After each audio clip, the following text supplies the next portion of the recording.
Welcome, everyone, to the Change Starts Here podcast. I'm your host, Dustin Odham. And on today's episode, we have someone I have been looking forward to talking with since we started this podcast, Sean Covey. For those of you, and I hope there's not many out there who are listening right now who don't know who Sean Covey is, but in case you don't, I'll share a little bit about his bio and tell you why you should keep listening. But Sean's the current president of Franklin Covey Education, and he's led the development of many of Franklin Covey's organizational offerings, from focus to leadership to something we talk about in great deal today, the 4 disciplines of execution, the Leader in Me process, and the 7 habits of highly effective people. He also sees all of our international partnerships of over 140 countries worldwide. He's written several books that have been New York Times bestsellers, including the 6 most important decisions you'll ever make, the 7 habits of happy kids, which is awesome. My kids love it.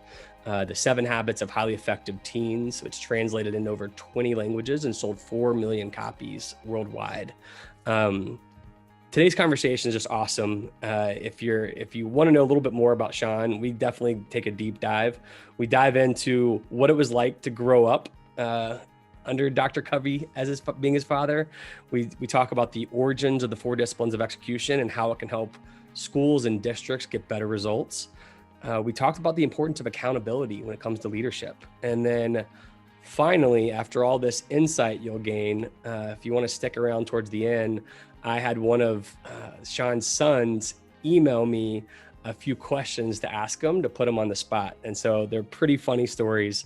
So if you want to get a chance to learn about Sean and his family, I definitely would say stick around to the end. It was one of the more enjoyable parts of our conversation. So without further ado, I'm going to let you guys hear our interview. Again, the 50 minutes with Sean was just awesome. So let's go. Thank you so much for joining us today. Hey, good to be with you, Dustin. So I think, as you know, after several episodes now, there's one question that we start every podcast with. And instead of who are you and what do you do, we ask, who are you and why do you love what you do? So could you answer that for us? Yeah. Well, I'm Sean Covey. I'm a husband, father, work at Franklin Covey Education. Love it. I've done a lot of different things in my life. I love working in education because these kids are amazing. And I think that there's an identity theft going on in the world where kids are not remembering who they are and the great gifts and potential they have inside, and feel like Leader in Me and everything we're doing and everything I write about is all about helping people, and especially youth, achieve their worth and potential and to realize what they've got. So that's what I love. That's awesome. I think anybody who spent more than a minute with you knows that deep down in your soul, you have a conviction for that, and you have a conviction for kids. Where did that start for you? Did that start early? Did that start growing up in a household with Dr. Stephen Covey? Where did that kick off for you? Yeah, I think family's always been a big part of my life, Dustin, and I was close to my parents and close to my siblings, and I've been around. I was one of 9 kids, so there's always younger brothers and sisters. And I played football in college. I was a quarterback. I have the brain damage to prove it. I was a quarterback at BYU. And once I got the quarterback job, I started being asked to speak in high schools and junior highs like crazy. I mean, probably like 200 or 300 times over a period of 2 or 3 years. And I started working a lot with kids and teens, and really started connecting with them and realizing the challenges they were going through and such, so that was part of it. So I think it just came from my family and came from my football experience and all the opportunities I had to work with kids. So, I mean, growing up in the household you grew up in, I can imagine, there can be some unique pressure, at least from the outside, assuming in. Do you feel like there was some unique pressure just growing up in the household and growing up under Dr. Covey, who created the 7 habits? Well, no, I didn't feel that at all. Because when I was a teenager, he wasn't well known or that famous or anything. And as a teenager, I thought he was kind of great dad. I loved him, but he was kind of weird. He had the worst sense of fashion you've ever seen. He'd wear a dress shirt with velour pants and like an Ace Hardware cap. And so, and he was just, he was funny and would try to embarrass me all the time. So I never felt that. I felt a lot of affirmation from my dad, and not pressure, but rather, hey, you've got greatness in you and you can do this. And he was very affirming. And like any family we had, imagine being raised with nine kids, 8 siblings. We had all kinds of challenges and ups and downs and fights. But all things considered, he was really good at affirming us and being there for us. And my mom too. I was lucky to have a good mom and dad, Yeah. What was so other than the fashion choices, what was your favorite takeaway or story from your dad growing up? Well, I think, I don't know if we'd call it a story, but one thing I loved watching him do is he was no respecter of persons.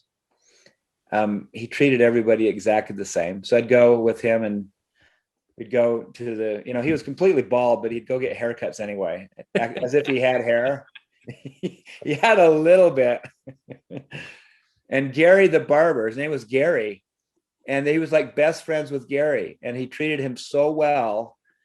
And I'd watch and he'd say, hey, Gary, he's always trying to do things for him. Like he'd make bets and hope he would lose so that he'd send Gary to Hawaii, on his dime.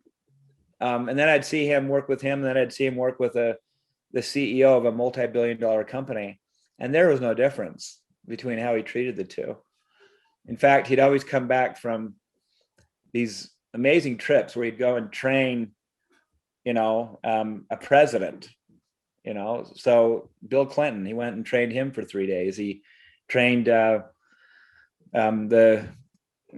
president of Mexico and his whole cabinet. And he'd train these big people. And I'd always come back and say, Dad, how was it? What was it like being with that kind of wealth? And he'd always say, well, they're so messed up. Or, this person, they have lots of family problems, and they always talk business first, and they talk about their relationship with their teenage daughter and how it's not working. And they're just people too, Sean. They're no different than you and I.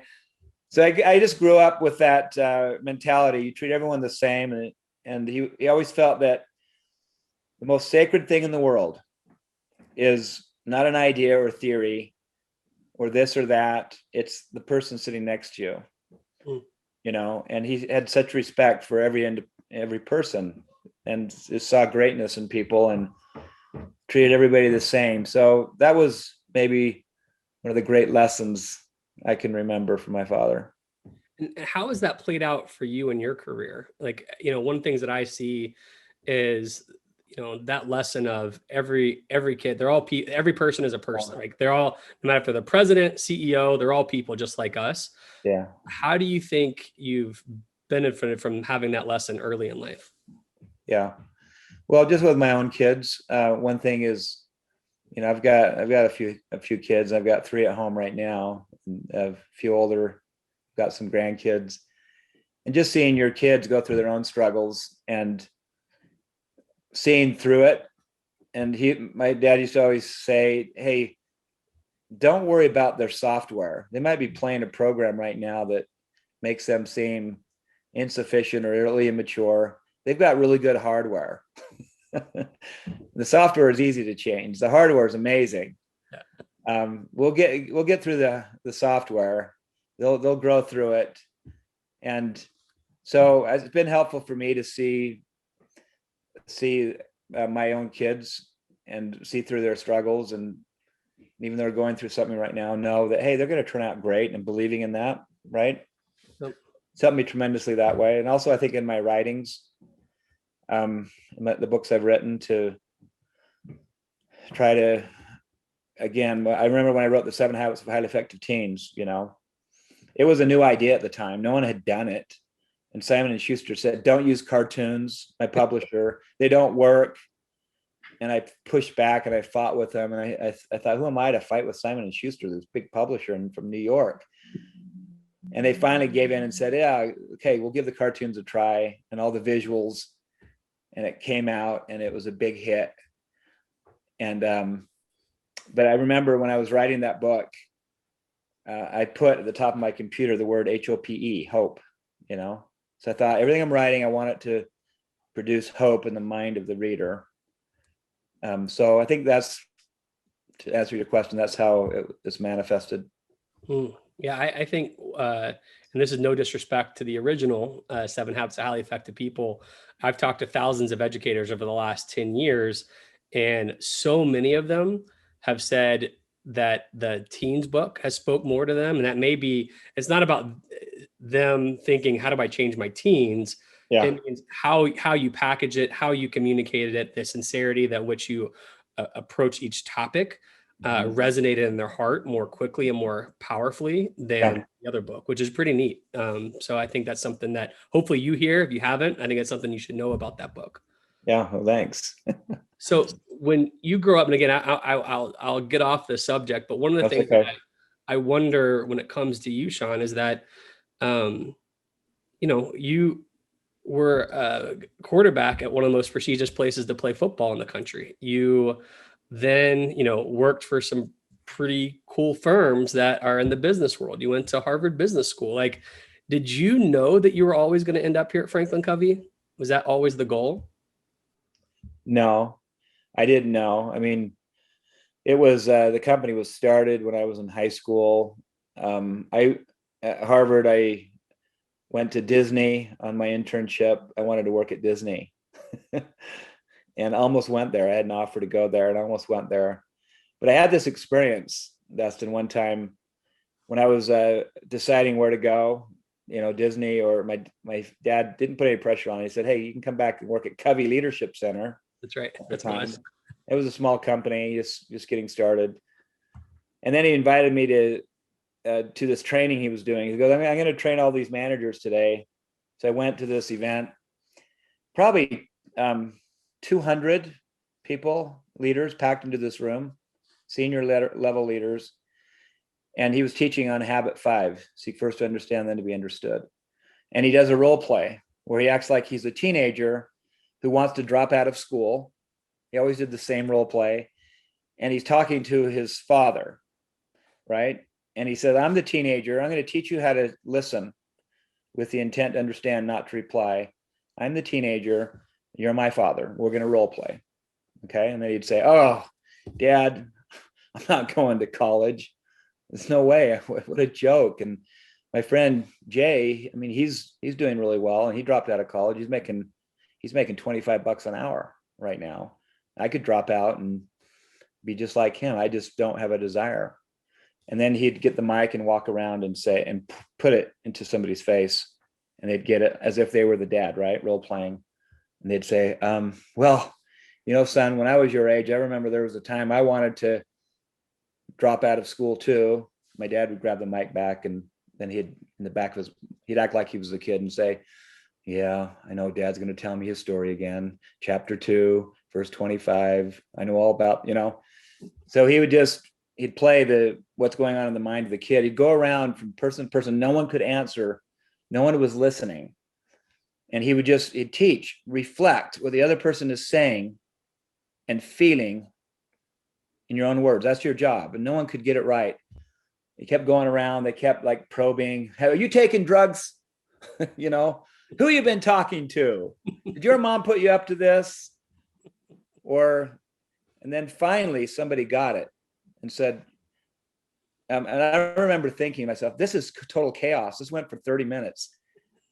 And this is an hour and a half speech. It went for 30 minutes. And everybody was like thinking, what in the heck? Who is this Stephen Covey? And what is he doing? What is this role play? I want to hear a speech. And then finally somebody answered correctly and said, so if I understand you, son, you feel you're really anxious about the future, and you feel like dropping out of school is the right thing to do. Yeah, exactly, Dad. And then by learning to have empathy, it slowly unwinds, right? And they figure out that the kid wants to go to college. It's just that he took a test and he was on the 5th grade reading level and he's in 12th grade. That was the issue. But it took listening to unravel that. And I watched this, Dustin, and it transformed the room. Everyone got it for the first time in their lives. people saw what it meant to listen and felt it. And it was transformational. Everyone just got quiet and said, oh my goodness, I thought I was a good listener. I thought I was a good leader. I suck at it. And I've learned what it means to listen for the first time. I watched that event unfold. Sorry for such a long story. That's great. But I saw it and I thought that was the most amazing thing I've ever seen. Those leaders will never be the same again. They will go home and talk with their spouse a totally different way, and talk with their kids a totally different way, and talk with their colleagues on a jugular issue. You know, they won't say, are you taking drugs? They'll say, if I understand you correctly, you feel this about this, right? Yep. And I said to myself, when I saw that, I want to work with this. I'm going to Covey Leadership Center. And that's what persuaded me, is that single event. Well, I think it's interesting because as I'm listening to you, part of the bias that's packed in that question from my worldview is like seeing the massive amount of income or impact that Franklin Covey has had on so many people across the globe, right? And at that time, it was still the Covey leadership. So it was not like where we are today. So it was definitely a chance you were even taking on your own career, right? Yeah, it was a chance. How long? So again, that's awesome. So I picture myself like you. Okay, and now I'm going to jump in the deep end of the pool and we're going to get after this. How long do you think it took for you to find your voice within the Covey leadership practice and now Franklin Covey, to find it really deep in your heart? Because I know that's what your dad's obsession with. I know that's what your obsession is for people. So how long do you think it took to find your voice?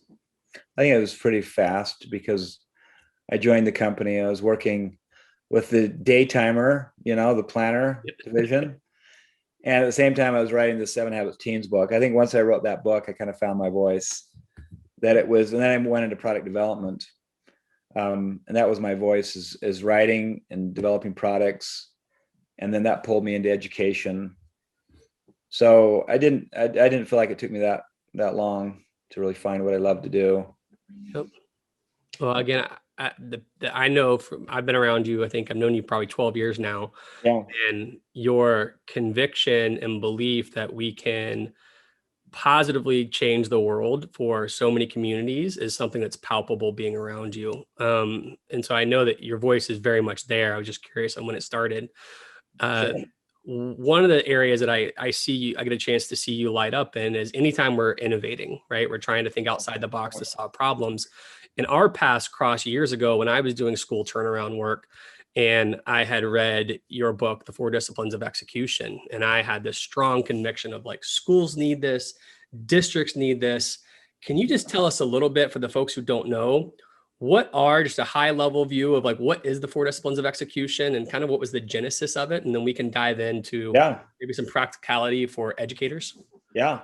But before I go there, I need to share with people how you got started with us. This is you talk about be proactive. Dustin, we were up in a product development meeting, and I get a call, and someone said, hey, there's some guy from Missouri that wants to talk with you. I said, well, do we have an appointment? No, he just said he wants to talk with you, and he insists. I said, well, he's come all this way, send him up. So you came up and you said, hey, I love what you're doing in education. I want to work for your company. And we said, wow, okay. And it was like a couple of years before we figured out the right position, but that's how it began, because of your taking initiative. So anyway. Hold on a sec before you answer then, because I need to have it. That's hysterical. You turn this back around me. What I will say, Sean, the obsession I have with this organization is we are about the head and heart of change, right? So we want to make sure that we're getting disciplined results and help people with the head, but we also want to help people with their heart, right? And we're about personal and professional growth. And that exudes, I mean, you could probably see me tear up when I think about it. That is our fight every day. And so coming to you is not really a risk. It was very much a calling of action, right? I had seen if we spend too much time on the heart, Like it's great, but we're not getting the impact we need. And I've been with organizations where it's very heady, really smart people, and we're executing, getting great results, but we're hurting people and passion and suffering and joy is suffering because of it. And you and your organization and this organization that I'm so blessed to be a part of now, to me, the what makes us different than every other organization is that we are unapologetically about both and trying to be great in both and help enable people to be great in both. Yeah. So I appreciate the opportunity. No, absolutely. We make a good team. So back to the original. So 4 disciplines. Yeah. I started with this. It was about 20 years ago, and I was leading product development at the time, and our CEO did a survey, and it came back and it said, this was to a big survey across the country, and it came back and it said the top issue for leaders, the number one concern they have is execution. It wasn't developing strategy or having goals or dealing with people. It was like getting things done as a team or an organization. So that's where it began. So they said, just go solve it. We had a team, and we looked at professors who had these great goal setting methodologies, and we read everything we could, and we thought we were going to buy something. We hired McKinsey Consulting to help us try to crack the code on this. And from this, and then we had some really smart people, a guy named Jim Stewart in our company that worked for the Navy or worked in the Navy as a consultant for us, with the Navy.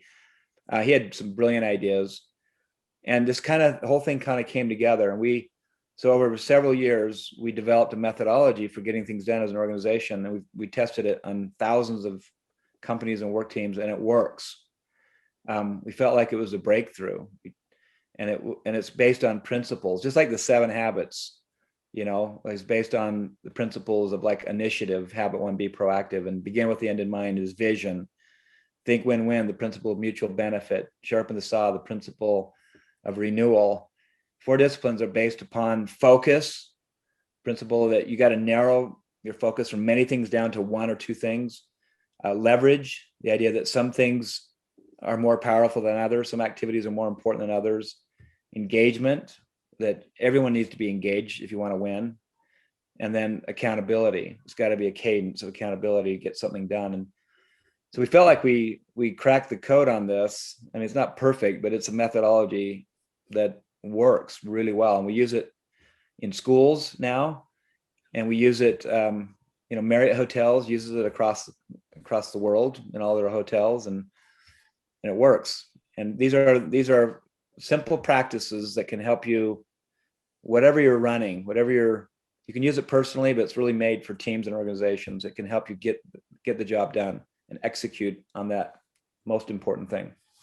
Yeah. So to your point, I mean, I think when we first met, I think one of the things I'd shared with you was, spending hours upon hours within my school district as well as other school districts, building these big, bold, long-term plans, right? Yeah. But yet we had no ability to execute. How have we, or how has the 4 disciplines worked within a school? Like, feel free to give me a rough example of helping them get better results, because they've got this great strategy, but they're not moving the needle. How are we helping them do that? Yeah. Well, the 4 disciplines are focus on the wildly important. That's 1. 2 is act on the lead measures. 3 is keep a compelling scoreboard. And 4 is create a cadence of accountability. And it works really well. But so just a high level story, and then I'll get to a couple of examples. That's okay. Great. Because this is a really good story.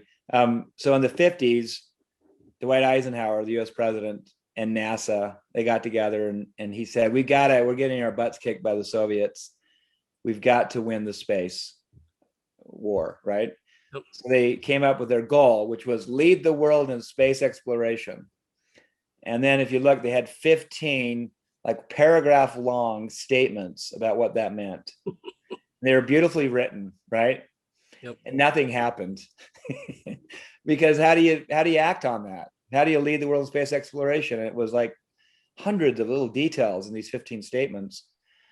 JFK comes along, John F. Kennedy, right, in 1961, and he says, our goal is to get a man to the moon and back by the end of the decade. Suddenly, NASA is like, wow, well, we can do that. well, I don't know how we're going to do it, but that's something to go after, right? And so they figure out real quickly, we know everything on how to do that except three things: navigation, life support, and propulsion. How do you get off the ground? Because of the pull of gravity.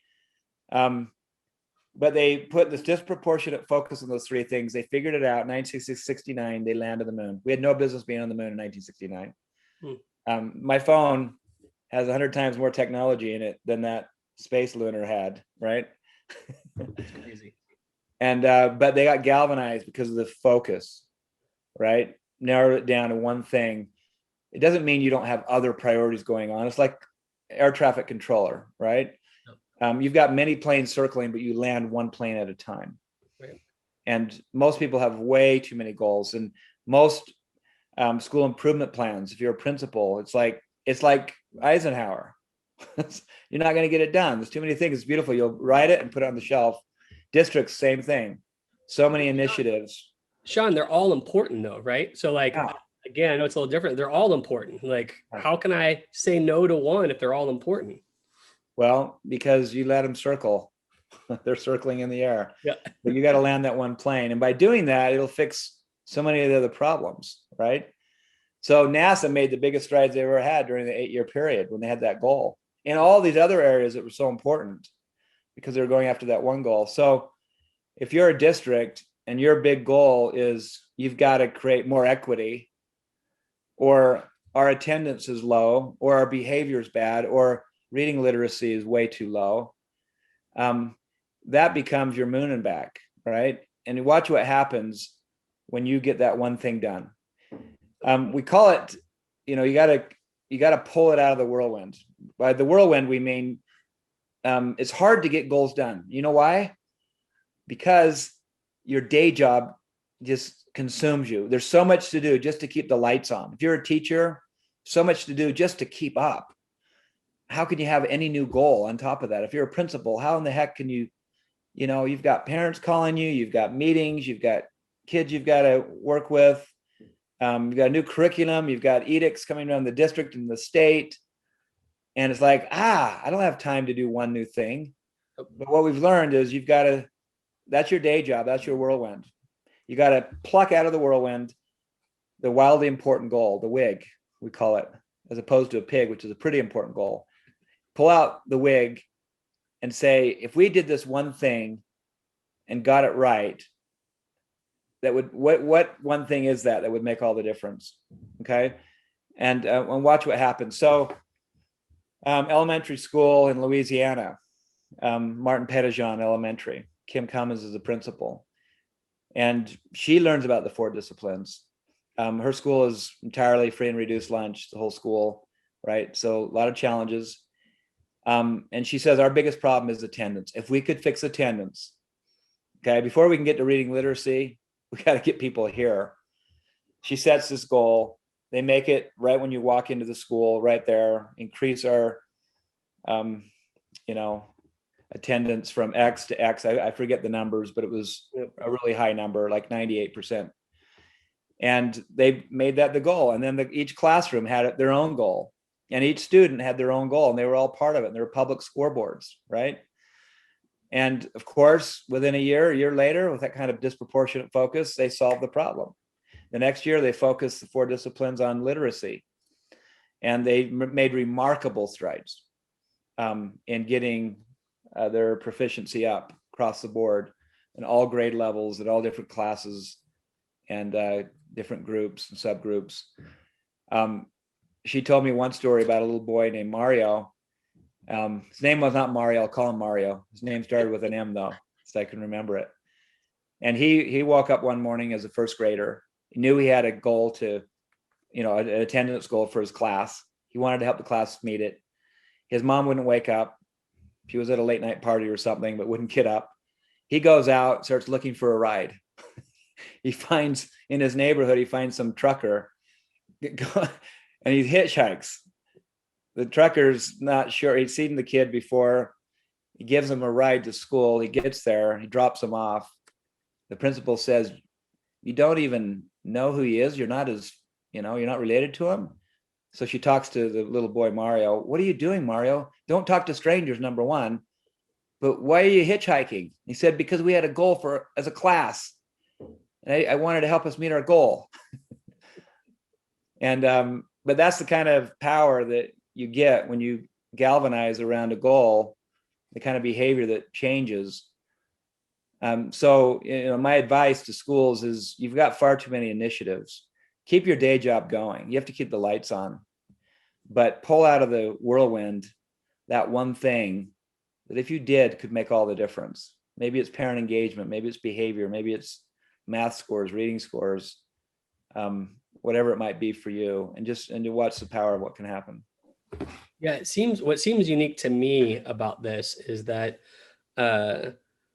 through this system, instead of it being just an execution system where, I know I got to improve my reading, let's go. It seems like you've gamified it in a way where kids recognize what the game is and that they're having fun trying to accomplish it. The teachers know it. They're having fun trying to accomplish it, or, somewhat fun, right? And then principal, school, and then maybe at the district level. How do you create that kind of gamification feel? What are the secrets of that? Yeah, the secrets are discipline 3, create a compelling scoreboard. Because people play differently when they're keeping score, right? We've all watched like pickup games, pickup basketball, and you can tell if they're keeping score or not, right? When they're not, they're just kind of like loose, goofing off, and then suddenly they're keeping score. Everyone gets really serious. The level of play goes way up, right? So scoreboarding is a really important thing. It's a public scoreboard. My friend told me a story about when he was at a game. He was down in the South. He was at a football game, and everybody was involved in the game. It was really close. And suddenly the lights went out on the scoreboard and they couldn't get it going. So they just kept playing the game without the scoreboard. He said he looked around after 10 minutes. He said no one was watching the game. No one cared anymore. The players kind of were, but no one else in the stands cared. There wasn't a score. They didn't know how much time. They didn't know who was ahead, right? Yep. And it's kind of the same way in a school. You've got a scoreboard, the things that are important. Public scoreboard, simple, public, easy to see. You can tell in 5 seconds whether or not you're winning or losing. So we go in and we teach schools this process, and they create the most amazing scoreboards, and they cascade them throughout the school, improve our reading. And then you see that in the classroom, they come up with their own scoreboards, and the kids have their own scoreboards.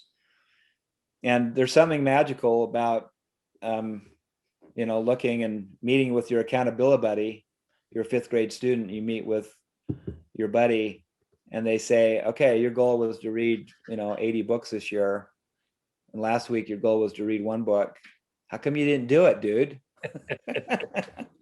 Right? And you go back and forth, and it's all there on a scoreboard, right? And a scoreboard can be as simple as just having boxes and putting an X in it, or having red, yellow, green, or having a thermometer, right? Showing the attendance in the classroom. But it just engages people. Scoreboards engage people, especially when you let people create them. You don't hand them to people. Yep. Right.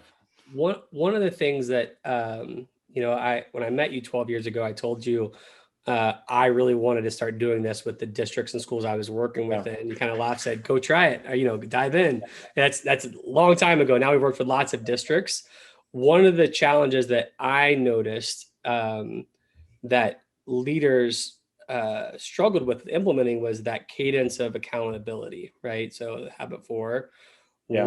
What's some advice you've given folks over the years to help get better at that, or to just help them understand why discipline 4 is so important? Yeah.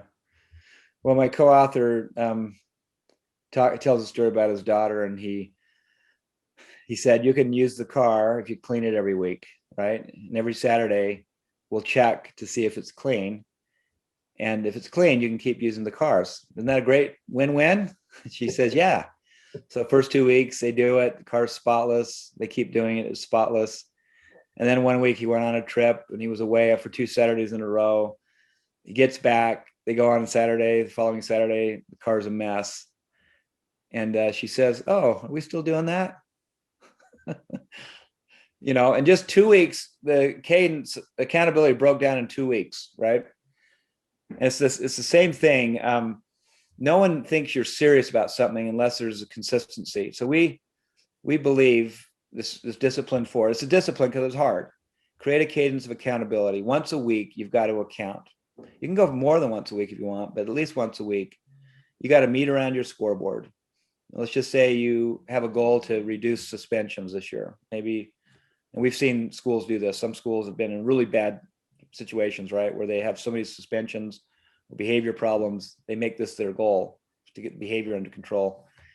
And you get together. If you're a principal, you get together with your teachers and your other key leaders, administrators, and say, here's our WIG. How are we doing on it? Right? Once a week. What can we do this week to move the scoreboard? All right. And you do that at every level. So you have the kids doing that as well. And accountability is powerful, but it's hard. And most people don't account, or they start like my friend's daughter, right? You do it for a few weeks and you forget, and then it breaks down. So when you meet, you don't need to make these long. We call them WIG sessions, wildly important goal sessions. And you can have them be really short, 30 minutes, 60 minutes. You can combine staff items before or after, but have a moment where you go over the scoreboard and see how you're doing, find out what you can do to move the score.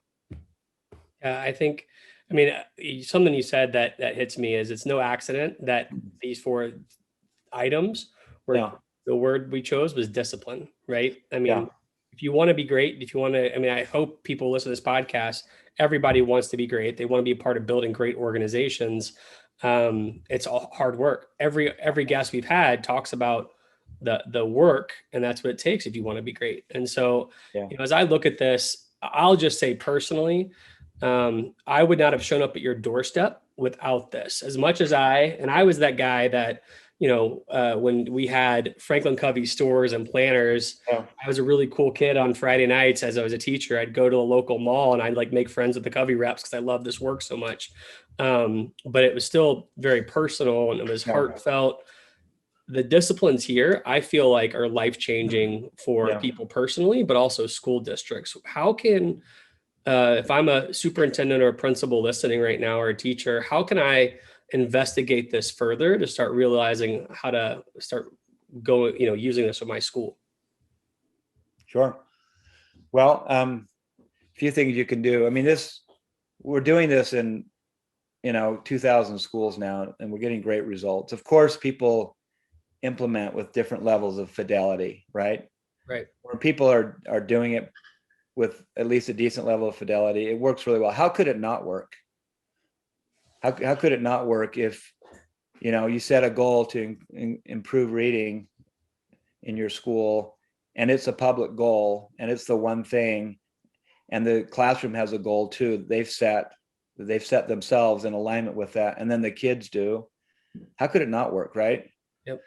So I think that you can learn more by, we have the book, 4 Disciplines of Execution. It's been out. The second edition just launched right now. It's out in the market. You can buy it on Amazon. You can read that book. That'd be one idea. You could call a Leader in Me school that's doing it well. We'd love to connect you with anyone if that would help. You can get some real life examples. We're coming out with a new book just in the next month, 4 Disciplines of Execution for educators. Just because we started hearing so many great stories and examples from districts and schools about how this has helped them. So you can pick up that book as well. It'll be out shortly. But we had one principal that said, from California, and he said, well, I love this 4 disciplines, but I'm not going to do it in my school unless I know it works. So he made a public goal and said to the school, I'm going to try this methodology. I'm going to hold myself accountable to all of you, right? And so he set a goal to go from couch to 5K. There's actually an app called Couch to 5K. And he put it like in 3 months. He wanted to get in really good shape. And his accountability partner was the school and his wife. And he got to eat a big bowl of ice cream if he achieved his goal, right? So the school got really excited. They say, hey, looking kind of chubby today. You better keep running," stuff like that. But he did this, and every morning announcements every week, he would announce how he's doing, how he's losing weight, getting in shape. And he runs the 5K, does really well. School celebrates, and then he goes to the school and said, "This really worked. It worked. For the first time in my life, I'm in really good shape using this methodology. And so we're going to do it as a school," right? So it came right from his heart. It was genuine. But that's the power of this methodology. You got to, and just what we teach in Leader Me, Dustin, right, is it works because the adults in the school model what they want the kids in the school to do. So before we here we're going to end differently with you. As I warned you earlier, I've been in touch with one of your children to ask some great parenting and family stories. And so we're going to end the podcast with that. So before we get there, I'm going to ask what is usually my last question, which is, as you kind of look at the education landscape right now, knowing what leaders are struggling with, what's one bit of advice that's on your heart to encourage them to implement some change in their life to get better, either as a person or as a professional? Yeah, sure. Well, getting through COVID has been hard. I've got a niece that's a teacher, and I started talking to her about it, and she just broke down, started crying about how hard it's been and how she loves teaching, and about how she's thinking of quitting because it's been so hard. I just the ups and downs and wearing the mask and dealing with kids and parents at all different phases of being angry or with this or that, right? And then talking with a lot of district supers and principals and teachers. I mean, there's just a lot of personal mental wellness issues, right? And so my advice, seriously, is you can't help others until you help yourself to some degree. And I think it's just really important. Self-care, sharpening the saw, habit 7, is really important right now. And so I would encourage you, if you're a teacher or a super or a principal, to take care of yourself first. Put on your oxygen mask first, and then you'll be able to have a clear head thinking to help somebody else sitting next to you with their oxygen mask. And so I think people in education in general are so caring. They care about other people. Sometimes they neglect themselves. And then you just don't have the strength to deliver, right? So, get in shape physically, get good rest, eat well, do things that keep you active, manage your stress, mentally, keep reading, keep growing and developing, go to conferences, challenge yourself, get outside your comfort zone mentally, right? Socially, emotional, nurture relationships, spend time with the people that matter most to you. It's slow and fast. Okay, spending time with people that you love is slow. It takes a lot of time, and it might take away from work, but in the end, it's much faster because the healthy heart that it gives you, right? And then spiritually, by spiritual, I mean, what's your motivation, your inspiration, your drive? Just connect with things that inspire you. It might be getting out in nature. It might be reading inspiring literature or music, or writing a personal mission statement, right? Things that really ignite your purpose. So I just encourage you to don't be scared about taking time for yourself, because it's the vehicle through which you have strength to help other people. Yeah, well, Sean, I appreciate it. You clearly, your heart is very, very much out there for all of us. So thanks for diving in with us today. And I would say any educator who is aspiring to continue to see change and real impact in their school, when the book, again, hopefully it's in the next month, right, Sean? Yeah. 4 Disciplines of Execution for Educators comes out, I would absolutely prioritize that immediately this summer. So with that, before I let you go, and I'm sure you've got a hard stop here shortly, I've got to ask some of these questions from Nathan. All right. Little known fact, I can't remember how I met Nathan. Either you brought him to the office one day or we did something at your house, and I'm like, this is the coolest kid I've ever met in my life. I'm just going to be friends with him. He was a sophomore in high school then, right? And so I have just assumed we're best friends way too early. I'm like Buddy the Elf that way, right? And so you're probably like, why did you talk to Dustin? When did you talk to Dustin? Well, it turns out it's been a good thing, because I reached out to Nathan, and he texted me back and have some questions for you. Okay. I'll put him under the bus. I'll throw him under the bus first. So he wants to tee you up with that time that Nathan played dead on the baseball field. Can you tell me about that time? Do you remember that time? Yes. Nathan, you know him. He's incredibly outgoing, right? And friendly and talkative. When he was a kid, he was so shy. He was so shy, I couldn't get him to go to school. He'd go every other day. It was a war. I'd have to rip off his hands off the seat to carry him into the school. He wouldn't do anything, wouldn't participate in anything. And I got him to sign up for baseball finally. And we got to the first practice. Okay, second grade, gets out of the car, sees the coach, the other players. He gets so nervous, social anxiety, falls on the ground and plays dead. Literally. Dustin, he laid on the ground for 1 hour, 20 yards away from the team practicing. And I'm like, Nathan, what in the heck are you doing? This is so embarrassing. I went and got the coach. Coach goes, hey, Coach Smith here. Nathan, it's going to be fine. Don't worry. Laser, no sign of life. Did that for 1 hour. The practice ended. He gets up, goes into the car like nothing had happened. And I'm like, oh my gosh, this kid.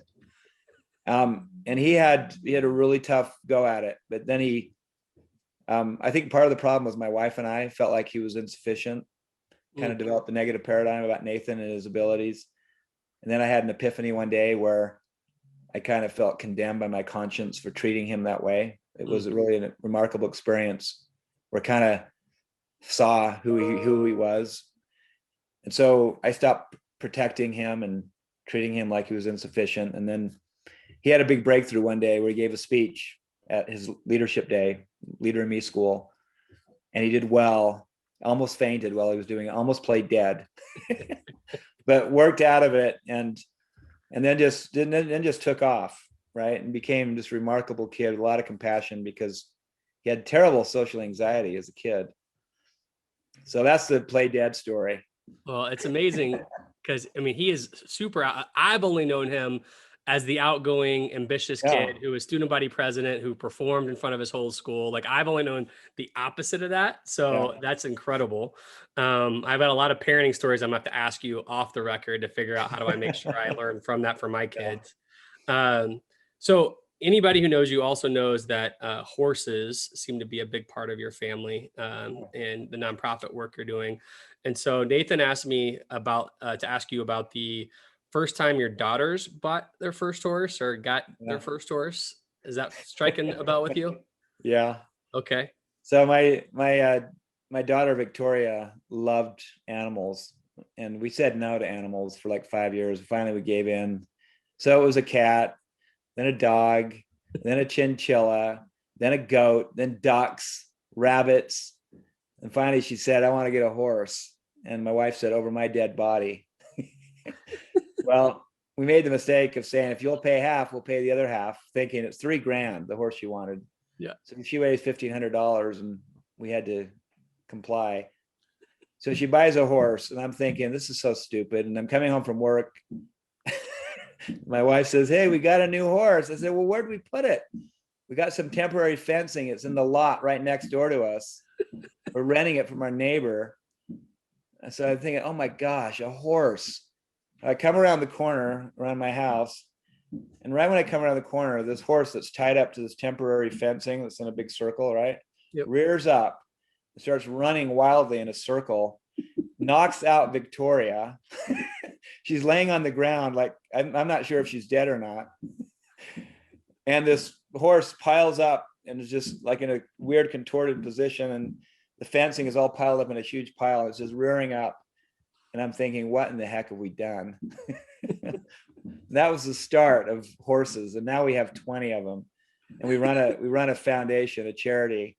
So it started off as kind of an individual hobby. And then we found it was so, my girls would take people that were hurting, struggling, anxiety, depression, abuse, and trauma and stuff, and start taking them on horseback rides in the mountains. It was so therapeutic and so helpful. The girls would come to us and say, it changed my life. So we got this idea of creating a charity called Bridle Up Hope. And now we have 20 horses. It's a 501c3 foundation. And we have hundreds of girls that are going through every week that are struggling, and it helps them tremendously. We teach them horseback riding, the 7 habits, and service. That's awesome. It's funny to know that, like, how, again, I know the later time of like your family's passion for horses, your family's passion for service with horses, and to start with a horse that was going wild that may have knocked one of your daughters out, and you stayed with it. I think my wife and I may have walked out of the horse business altogether at that point. I hated horses as a kid. Last one. I got bit by a horse, a whole nother thing. Last one, and then I'll let you have your day. Apparently Wyatt is a character. So I got 2 things with Wyatt real quickly, and you can decide how quickly to go through it. So Wyatt started building a scooter ramp in the backyard, and apparently he has some pretty epic one-liners. And so I don't know what is podcast worthy in terms of what's allowed to be shared here, but that's how I was told to tee you up. Okay. Yeah. Wyatt is most creative kid you've ever seen. He's like Huckleberry Finn. He won't wear shoes. He won't go to school. But he's a leader. So he's really hard to manage, but he'll plan things like, all of a sudden 45 kids last Friday showed up in our backyard. And he's a 7th grader, and he planned this big airsoft war, the airsoft BBs. Yeah. Everybody came in their full regalia with camouflage, with their airsoft guns, and he organizes stuff like this. And one time he built this big ramp in the backyard. He said, "What?" I said, "What do you want for your birthday, Wyatt?" And he said, "Lumber." Okay. And then I bought him all this lumber, and then he goes on YouTube and he figures out how to make a scooter ramp, a huge one. But he gets tired of using it as a scooter ramp, and after a while gets the 4-wheeler and a rope and a tube, and he buys a blow-up pool. And then he starts going on the 4-wheeler and pulling people and launching them off this ramp like 30 feet in the air to landing in the pool. So anyway, he's a great character. He's got great one-liners. So I've been recording these on my phone, my notes app, for years. He comes up with the most crazy things, like one day he said, "Hey Dad, stop picking your nose while you drive. It's like drunk driving." Just random things. Dad, I'm tired of talking about the NBA. Let's talk about clowns. All right, Wyatt. Or just crazy one-liners.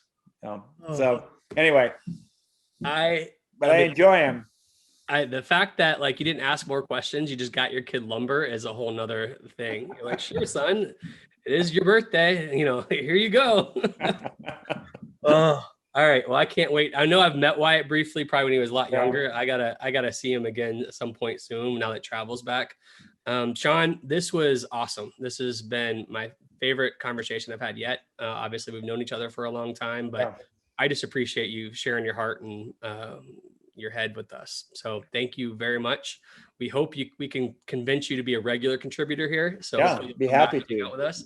Yeah. And we're just scratching the surface on stories. I'm confident of that. So that would be a huge honor for us. So thanks for making time for us today. Yeah, you're welcome, Dustin. And I think the Jazz are going to do it this year. It's our constant debate. I don't cheer against the Jazz. Let's be very clear. I do not cheer against the Jazz, but we'll see. Playoffs are a different animal. Congrats on the regular season.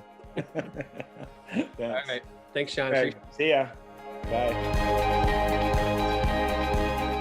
Please support us by subscribing to our YouTube channel, podcast on Apple or Spotify, and help us celebrate the beautiful, messy work of shaping human potential.